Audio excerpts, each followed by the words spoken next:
Welcome back, everyone. It's Jeva Edmonds. Welcome back to the Cultural Curriculum Chat. I can't believe we're already in season 5. And in the guest chair today, we've got Mr. Shay Marlowe with awesome, really cool things that he's got helping businesses and people in our community with the state of Minnesota with his DE&I efforts. And I am so excited for Shay to be here with us today.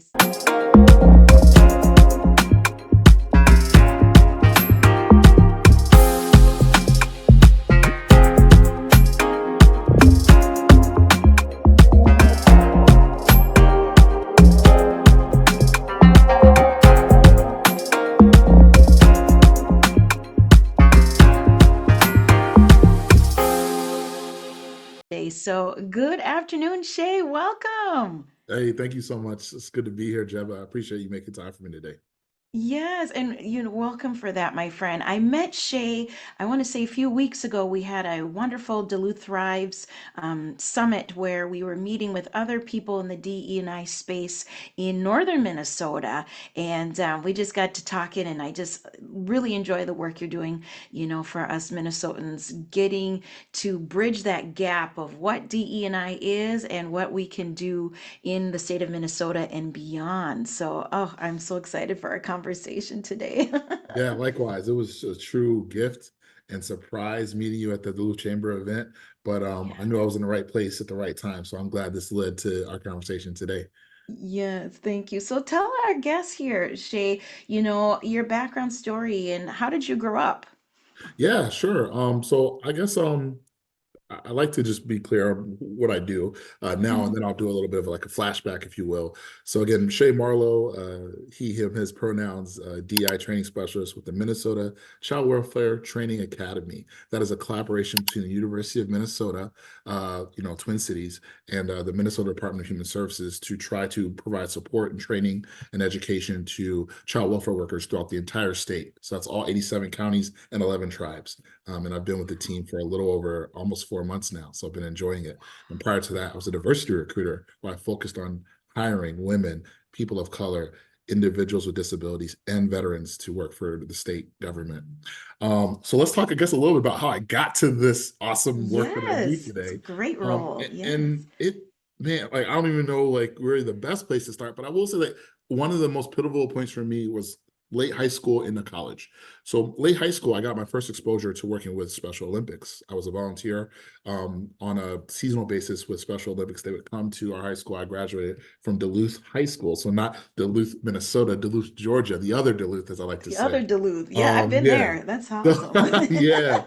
So a lot of people say like, oh yeah, Duluth, like not the other one. But anyway, yeah, as a junior and senior in high school, the Special Olympics will always be looking for, responsible students who are willing to spend part of their day working with individuals with disabilities. And these individuals were both adults and youth who wanted to play sports. And I was a sports lover. I played football, I wrestled, I was on the track team, I did it all. So to that end, it really opened my eyes to see a group of individuals who wanted to live what some may call normal, regular, everyday lives, but sometimes needed help, needed assistance. And that really let me know that there's probably more I could be doing, and even some things I could be more grateful for that I have that I just didn't really appreciate as much. So that really spurred my heart and my actions to do more in the community. You fast forward, when I graduated high school, I went to Michigan State University. For any Spartans that may be watching, go green. Yeah. And I started doing some work even after my freshman year, not only with continuing on to volunteer Boys and Girls Club, still a little bit of Special Olympics things there, but I became a racial ethnic student aide. And so for some people who hear that long title, like, what does that mean? Well, we call ourselves RESAs for short, racial ethnic student aide. But essentially what it was trying to promote diversity, equity, inclusion within the college environment. At Michigan State at the time, less than 25% of the students at the university were students of color. And my focal point, along with about 25 other students, was to make those students feel welcome, connected, and encouraged to only continue to keep coming to school, but hopefully to graduate. And Yes. that's really what we were to do. We wanted to encourage individuals to graduate from a major four-year institution. So I was fortunate enough to graduate in 4 years myself. I actually maintained that position as a racial ethnic student aide for 3 years. And that really just opened my eyes to what we now know today, right, as like DEI Yes.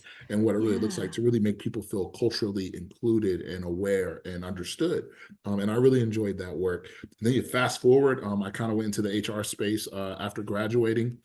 I did do some fun things as well between there, working in radio and sports. But I worked for Goodwill. So Goodwill's really known, many people know, for helping, again, individuals with disabilities, individuals with criminal backgrounds, single mothers, veterans. They do so much as a nonprofit to help. And so in Georgia, when I graduated College of Michigan State, I went back and I worked to help individuals who are, again, just struggling, overcoming barriers to find work. So one of my passions was helping unemployed fathers find work, helping again, adults with disabilities, youth who had limited education but have also very low economic backgrounds due to family circumstances or personal circumstances.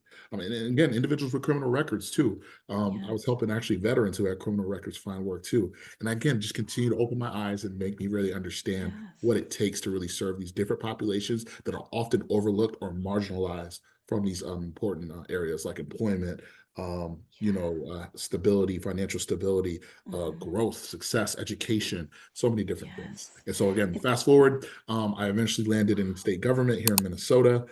Some people will go, why would you leave Georgia, come Minnesota? Because I knew how great Minnesota was. Thank you. And also opportunity was obviously very prevalent. Even during the pandemic, I saw how many great Yes. opportunities there were to still do the work of, in the DI field within Minnesota. So I said, why not come here? And since moving here about almost 3 years ago now, I haven't looked back since. It's been a great experience, and I'm glad I'm still here today. Oh, that's awesome, Shay. And I love how you shared it's been your passion since high school. And a Yeah, lot of people always say, oh, DEI, like it's this new thing. It's the flavor of the month. It's like, oh, honey, the flavor has been there for yeah, years, centuries of including as many people. And thank you for sharing more about your story and your background, especially, starting this from high school all the way through college.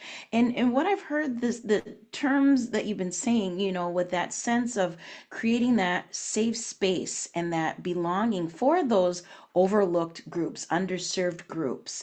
And let's talk a little bit more about that, especially in your current work now and getting, the same underserved populations together.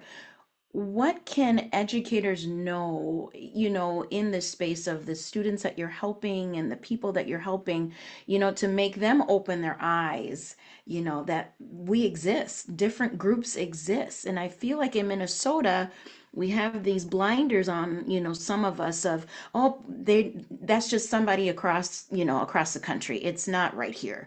What can you do to tell them, otherwise? yeah, absolutely. One of the things that I've really enjoyed uh, about my work in the DI space is contributing to my professional experience, but my lived experience. So in talking to someone Yes. else, I'd say always be looking, if you can, to impact or increase your professional understanding and awareness or Hmm. competency and your personal or lived experience and competencies. Yes.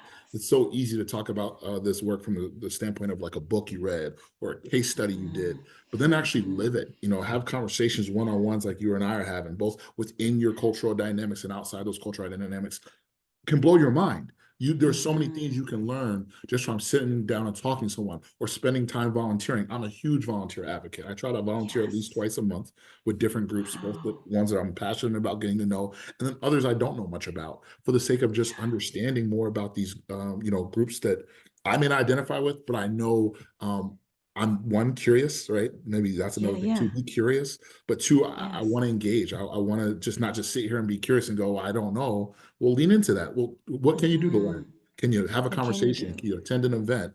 All things that are related to something we're going to talk about here in a minute, which is like the IDI and the IDP, of really trying to Yes. challenge yourself to say, hey, once a week, once a month, however often I can, make a commitment to put myself a little bit out of my comfort zone and get to know some Yes. individuals that I may not normally interact with. Yeah, and I love how you have that duality of volunteering at places you're passionate about, or also volunteering at places you're curious about. That's really big, Shay. Thank you for sharing that because so many of us are afraid to just step out of our comfort zone. We call it here, Minnesota nice, but there's that niceness that we got to really push ourselves. I say we need to get to the Minnesota growth, and growing within ourselves of I might not be familiar with this group. I'm not an expert of this group, but I want to learn more. And I love how you even said we don't need just to rely on books or case study or something, but just to sit down and listen to someone's lived experience. And what I also want to reiterate to our listeners, their story and their lived experience is always going to be different than yours. So just to take that humble pie and just listen and absorb of what they're sharing without minimizing their experience, but as a way for you to learn. Yeah, anything to add to that? Yeah, no, I'm glad you hit on one of those key words. Minimization also comes up Mm-hmm. in the IDI continuum is understanding how we show up in different spaces and Mm-hmm. how we receive others and how others receive us and being aware of that, of how we present ourselves. I think that's so important. And it can be tough to your point as well to step out of our comfort zones. I know you even touched on the Minnesota nice thing, which I, have come to learn a little bit as well Yeah. after being here. Mm-hmm. And yeah, Mm-hmm. while to some degree being nice and friendly is okay for the surface, if you're really gonna, Yes. go deeper, just beyond just again, surface, Mm-hmm. the easy stuff, yeah, Yeah. you're gonna have to get at least a little bit uncomfortable just to put yourself out there. And nine times out of Yes. 10, you will come out better for it. That is definitely advice Yes, I'll give anybody. that that is so true. And yes, you did mention the IDI assessment, and we're going to talk a little bit about that because I think it's so important. I honestly feel all educators throughout should take that test, as well as people in the business community, as well to just have that self-reflective tool of understanding who they are and their own biases towards groups. So let's dive in a little bit to that because I know you're an IDI practitioner. Can you share a bit about that, Shay?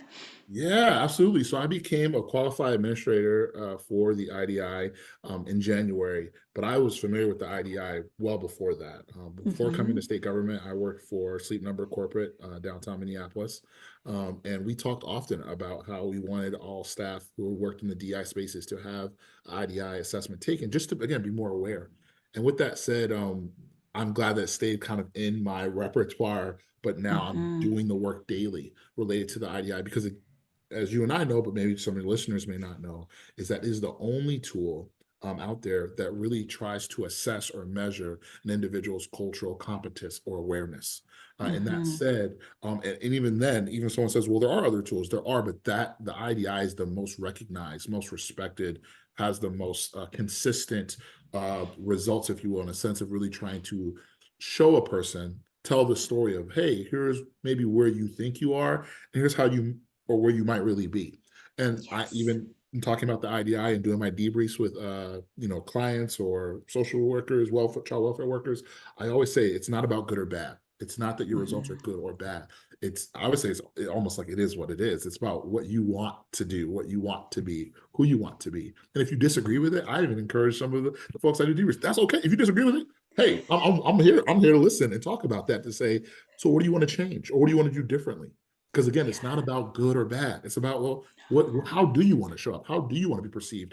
And what do you want to learn? What do you want to take from it? So I enjoy Yes. the IDI tremendously because it's really just a conversation starter, in my opinion. And it gives Yeah. you, as you said, a self-reflective Mm-hmm. tool to really stop and think about some things that maybe you didn't really stop and think about before.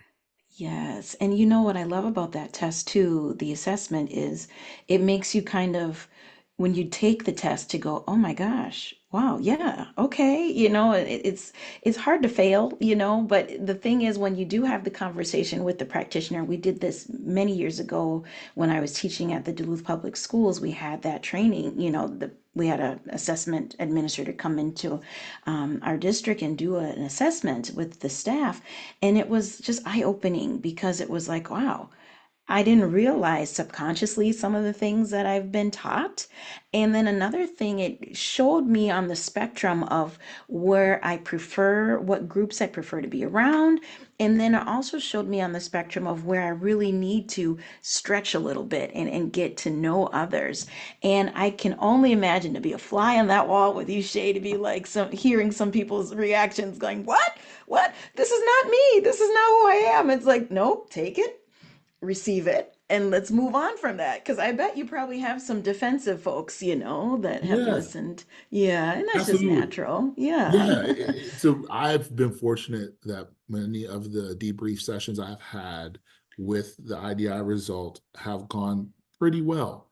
And in that Good. way, again, as I mentioned a little bit earlier, when individuals feel like they disagree with a portion of the result, I just ask them to lean into that. Like, okay, can you tell me more? Like, Mm-hmm. what about it do you disagree with? Mm-hmm. Not because, Yes. and I think I also try not to live in a world of absolutes, like everything's either Yeah. all right or all wrong. There's a Yeah, gray. agreed. Some There's people a once told gray. me like you got to learn how Yes. to play and live in the gray a little bit sometimes, and that's okay. So we just talk a little bit about like what characteristics maybe that are supposed to be true about certain orientations of the IDI that don't hold up or they don't feel hold up to who they are. And say, okay, Mm-hmm. awesome. What do you think are some things you can do to possibly ensure that that is not something that you are presenting? Right. So if Yes. it's a certain right, you even acknowledge like some unconscious bias. Okay, so how do you intentionally fight that or work around that, Yeah. knowing that that might show up? Yeah. And then that's where we get to the interesting dialogue. They go, oh, okay, I Yeah. guess you're right. I guess I could ask more questions. I guess I could show up more often, be more Mm-hmm. engaged instead of being a fly on the wall, be more present. And one of the biggest Yes. things I take from every debrief session is that, hey, celebrate who you are. Don't be afraid to let people know who you are. But at the same time, have that same energy and passion for getting to know someone else and who they are. So just as much as I Yes. might be proud to be a Christian, I want to stand up and shout from the rooftops about any of my colleagues and friends who may be Jewish, Muslim, agnostic, whatever the case may be. Let them know like there is Yeah. such a I don't know, joy and excitement about the diversity that we all hold. That's what culture is all Yes. about. That's it. Oh, I love it. Dropping some gems today. Love, love, love it. And, just to even tie into Shay, with your family and education too, can you share a little bit more about those experiences? Like, being a young Black man in the school system, even in the South or, versus North, wherever you want to go with it. Yeah, just share some insights there. Yeah, absolutely. I would love to. And I will tie in a little bit of, since I touched on the faith and religion aspect there, I'll tie this in as well. So I was born originally in New Jersey, from the Jersey Okay. Shore, as I like to tell people, I'm from the real Jersey Shore, not the one on TV, the real Yes, one. the real one. I Yeah, love born it. in Neptune, Monmouth County, Asbury Park area. And I moved to Georgia mid high school. So it was a rough Oh, transition for wow. me going from the What a north to the transition. south, Yeah. because Mm-hmm. at the time, just to give you some insight, when I moved from New Jersey to Georgia, Georgia had just changed its state flag from a partially Confederate flag to what it is today. Now, Mm-hmm. granted that I was typically a strong A minus B plus student. I knew what the Confederate flag stood for, at least historically, Mm-hmm. right? So to move Mm-hmm. to a state where they still held that as a representation of who they were, um, Mm-hmm. it was shocking. It was shocking. I was a little Mm-hmm. nervous. But to that end, I also understood that I had to just dig deeper and learn a little bit more about like, well, how did this come to be and why are they changing the state flag? Maybe there is some understanding here about what the government there recognizes this symbol means for so many people, especially the Black community. So that said, when we talk about my family, Demetrius Marlowe is my father, Margaret Brax is my mother, high school sweethearts, had me shortly after high school. We're not married, and my dad went off to college. So I was predominantly raised by a single mother. So I always like to stand up and give a shout out and kudos to all the single moms and dads out there, because let's be honest, there are single Yes. dads out there too. Um, Mm-hmm. and it shaped me to who I am from various perspectives. One, what it means to be a young man or young boy being raised by a mother, what it meant to try to learn how to be a young man or young boy with a distant father. Mm-hmm. Also trying to come to terms and understand what it means to be Black. I love me some hip hop Mm-hmm. and R&B and jazz and Yes. reggae and all these Yeah. things. But also like what that meant to me and my identity and how that's made Yes. me who I am today. So I learned a lot of that in Jersey, and then moving to Georgia, where at the time when I moved to Georgia in the early 2000s, Southern hip hop was blowing up. You had Yes. Outkast just going through the roof at the time. And so many artists have now since then have come from the South, from the Sierra. Yeah. Well, like Uh, Jermaine Dupri, Come all on of them. now, Like, come think about on. it, right? Like so many Southern artists, DeBrat, everybody. right? Man, it Right? was a time. TLC, Usher, let's be honest. Come Usher, on, all like, of them. so Yes. I was Yes. fortunate because I moved that though I was very reluctant. Just to be clear for the audience members, I Oh, didn't yeah. want to go to Georgia. I was like, I'm a northern boy. Even when I got to school for the first week and someone said, "Oh, you're a Yankee," I was like, "No, I actually don't. I don't even root for the Yankees. I'm a Mets fan." They're like, "No, no, no. What that means is you're from the north." I was like, "Oh, okay." Like I didn't get it, right? So that Yeah. like started like helping me understand like what I represented, even coming to the South. But to that end, it didn't take long for me to embrace the Southern culture, the food, the sweet tea. If y'all don't know about sweet tea and what it means, or what sweet tea really is, as we like to say in the South, you got to Ooh. ask somebody or check it out. And yeah, that Southern hospitality was real. That Okay. said, I oftentimes like to have side conversations, which we may not do today, of talking about like this: what does Minnesota's nice look like right next to Southern Yes. hospitality? And I'll give an Mm-hmm. example. Um, in the South or certain Southern states, when you're walking by someone, at least within a certain proximity, let's say less than, as the pandemic started, 6 feet. If you're six Mm-hmm. feet or less in passing by each other, and typically there's not a ton of people, let's say less than two or three people in a certain area going even opposite directions, but passing by, there is a kind of cultural expectation in the South to say hello or good Mm. afternoon or how are you. Mm-hmm. What I've noticed is that in southern areas, other areas, whether it be the north, like maybe a New Jersey, to even Mm-hmm. Minnesota, in passing someone within 6 feet, and it's only one, two, three of you, to pass by and not say anything, totally normal, totally normal. But in the South, if you were to walk past someone and not acknowledge, especially if one person seems to be or presents clearly as older than another, Mm-hmm. it can come across as disrespectful. That's purely culture. It's not that Mm-hmm. it's intended to be that way. It's just culturally speaking, the norm is when you see someone walking past you or you're in the vicinity of someone, you should acknowledge their presence. So I talk about Yes. that a lot of times when I talk about my Ooh, that is transition to the so. north. Yes, I mean, even like making eye contact, Yeah. sometimes if you don't, then it's just like, and of course, culturally with eye contact, it's different with different, nationalities. But I get that. And, visiting the South, you kind of give a little nod, like, oh, I see you, you see me. Hello, how's it Yes. going? But Yes. here People it's take just very like, much. oh, do I know you? Why Yeah. are you not, why are you saying hello to me? And it's like, can I just be nice? Yeah. Like, it's That's okay. it. And I feel that, and even in African culture, from being Liberian, it's like if you don't say hello to an elder that seems older, like you said, identifying, to you, if you don't, it's a big no-no. And then, they'll tell your relative, like, I can't believe she didn't say hello, and like, what, you're not gonna say hi, like, Yep. so I get it. I get Now, it. Oh, that is awesome. yeah. Oh yeah, So I I I, I guess just love to use that. that as a small example, those are one of the things I've learned Yes. culturally, how to adapt. And for me, Hmm. who I am, I guess some common, identities that I use is, outside being a cisgender male, black male, I do Hmm. identify as Christian. My dad is an ordained Hmm. minister. My mom identifies as Christian. Hmm. I go to church, I say semi-regularly. I try to go, not just on Sundays, I'm part of a Bible study Yeah. group. But even then, when I even tap into faith and religion, I would just say like it's not just about the rituals of going to church and Bible study and did you pray today. It is a little bit of like how you live, how you treat Yes. others, Yeah. how are you showing up, and how are you trying to like live your life's purpose if you do know what that is. So Yeah. that said, yeah, religion and faith has played a big part of who I am too. And there's other things too. I mean, obviously, I'm fortunate enough to consider myself educated with having a bachelor's degree from Michigan State, and then continue to expand my horizons, by volunteering, by Yes. doing various things. I work more than one job. I actually do work for a Jewish nonprofit here in the Twin Cities. So I get a lot of opportunities to be exposed to different cultures on a daily basis. And I guess it makes me Awesome. the person I am today. So I enjoy it. Yeah. Oh, I love that, Shay. And I also, when you've been sharing, your story, and I could listen to you all day, to be honest. But I just love how you make it seem, and it's not as difficult as a lot of people think. And I feel like when we're trying to be more inclusive with each other, we get stuck. I don't know where to start. I don't know what to do, and even in the school system, of how do we get started of inviting people from all walks of life in. And when I would tell, other educators when I worked with them, it's like you can't see somebody in your class as face value of who they are. And just like you said, with your different identities that you shared, your kids have multiple identities that are looking right back at you while you're teaching.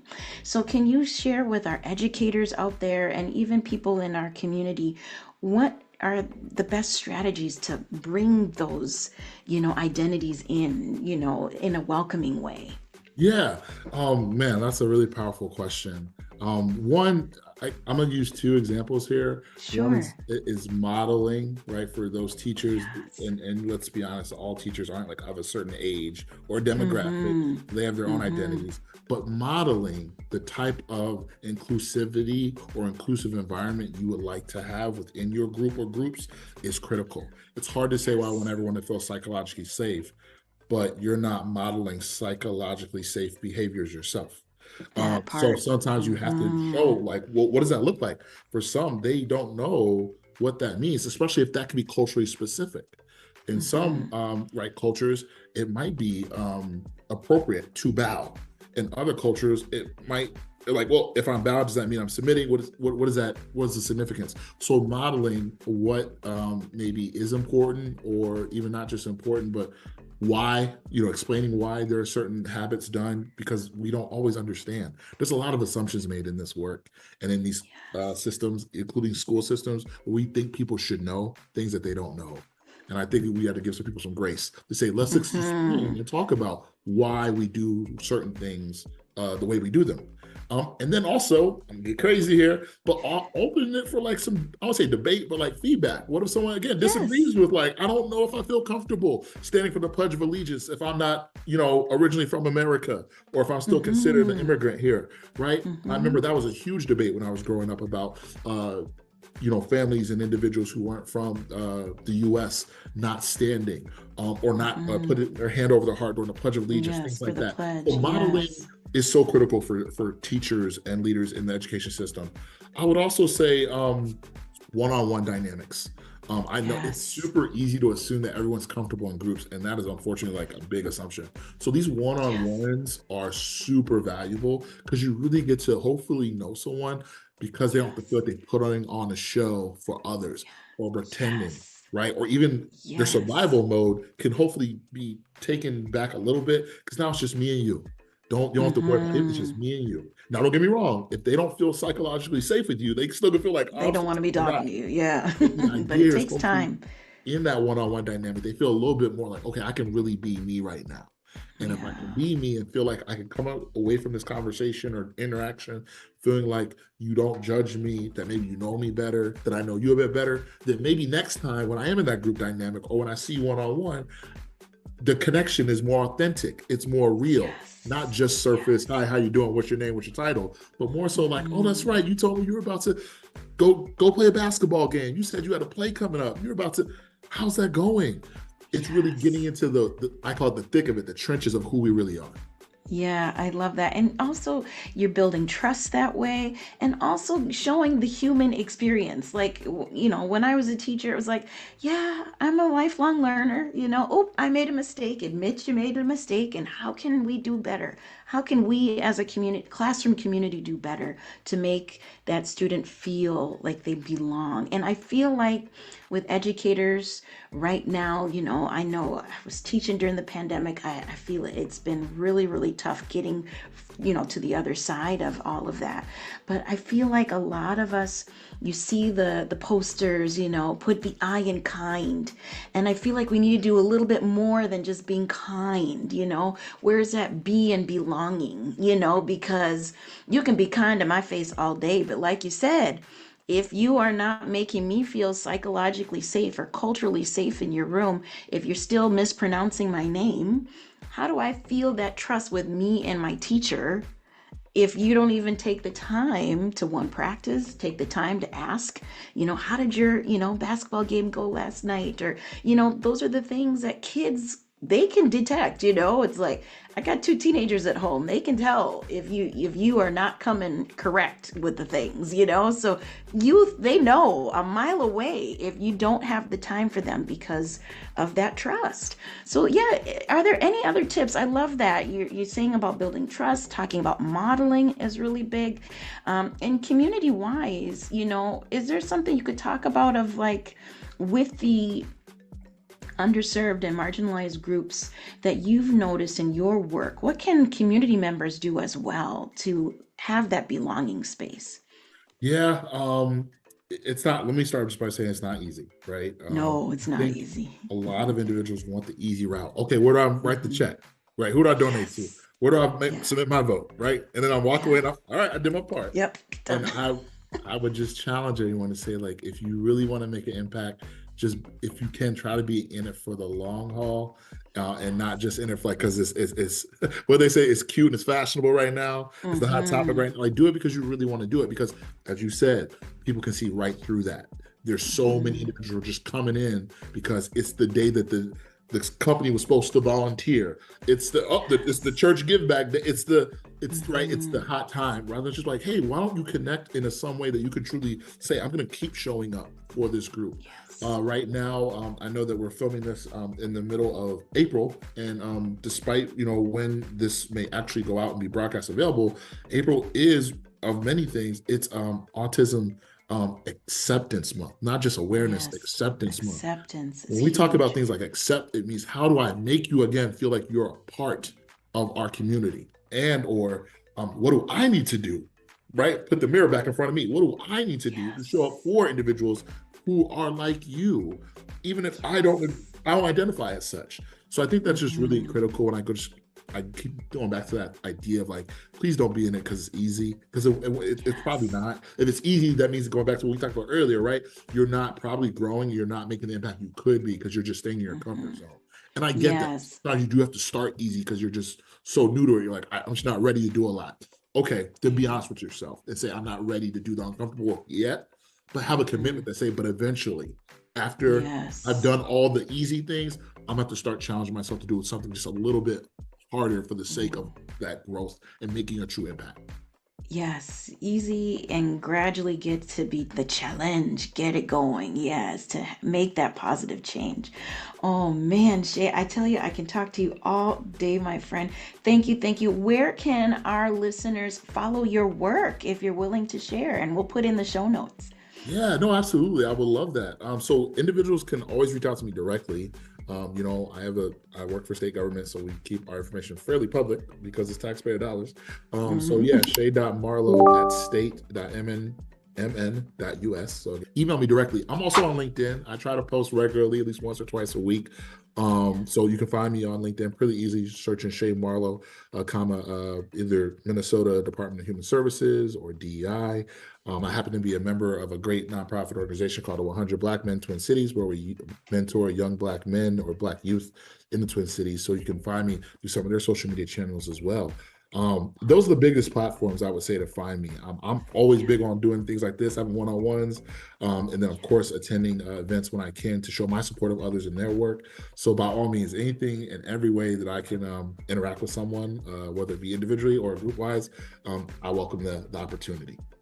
Yes, and thank you, Shay. We love what you're doing with our community, with our state level, and just showing your passion of, amplifying those voices of the groups of people that are are finally, not just finally, but really getting that platform and the recognition and the validation that they deserve. So thank you again, Shay. And Thank thanks for you. listening. Oh, yes. And thank you all for listening to the Cultural Curriculum Chat podcast. See you next time. Bye bye.